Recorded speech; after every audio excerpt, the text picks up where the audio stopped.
Ludwig van Beethoven ജർമ്മനിയിലെ ഒരു സംഗീത കുടുംബത്തിൽ ബോൺ നഗരത്തിൽ ജനിച്ചു. ജോൺ വാൻ ബീഥോവനും മരിയ മാഗ്ഡലേന കീറിച്ചുമായിരുന്നു മാതാപിതാക്കൾ. 1770 ഡിസംബർ 17 ബീഥോവൻ ജനിച്ചത്. ബീഥോവൻ്റെ ആദ്യ ഗുരു പിതാവ് ജോഹാൻ വാൻ ബീഥോവൻ ആയിരുന്നു.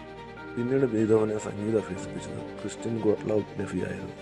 നെഫിയുടെ ശിക്ഷണകാലത്ത് 1783 ബീഥോവൻ ആദ്യത്തെ കീബോർഡ് സംബന്ധമായ കുറിപ്പ് പുറത്തിറക്കി. 1800 കാലഘട്ടത്തിൽ ബധിരത ബീഥോവനെ ബാധിച്ചു തുടങ്ങിയെങ്കിലും 1800 മുതൽ 1808 വരെയുള്ള കാലഘട്ടത്തിൽ 1 മുതൽ 5 വരെയുള്ള സിംഫണികൾ അദ്ദേഹം പുറത്തിറക്കി. 1806 ഒരു വയലിൻ കൺസേർട്ടോയും ബീഥോവൻ്റെതായി പുറത്തിറങ്ങി.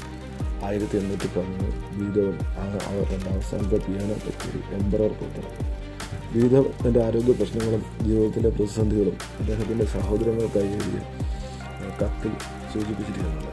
അറിയപ്പെടാത്ത ഒരു വ്യക്തിക്കായി ബീഥോവൻ 1812 എഴുതിയ കത്താണ് ഇമ്മോർട്ടൽ ബിലോവ്ഡ്. 1810 ശേഷം ആരോഗ്യനില കാര്യമായി മോശപ്പെട്ട ബീഥോവൻ പൊതുജനമധ്യത്തിൽ നിന്ന് അകന്നു നിന്നു. ബീഥോവൻ്റെ ഒരേ ഒരു ഓപ്പറയായ ഫീഡിലിയോ 1805 അവസാനമായി അവതരിപ്പിച്ചെങ്കിലും 1814 അതിൻ്റെ അവസാനത്തെ പരിഷ്കരിച്ച രൂപം അവതരിപ്പിച്ചത്. 1819 1820 ഇടയിൽ പുറത്തിറങ്ങിയ മിസ സോൾമേസ് ആണ് ബീഥോവൻ്റെ അവസാനത്തെ സിംഫണി.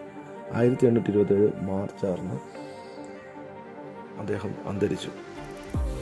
1812 എഴുതിയ ദി ഇമ്മോർട്ടൽ ബിലോവ്ഡ് 10 പേജുള്ള ഒരു പ്രണയലേഖനമായിരുന്നു.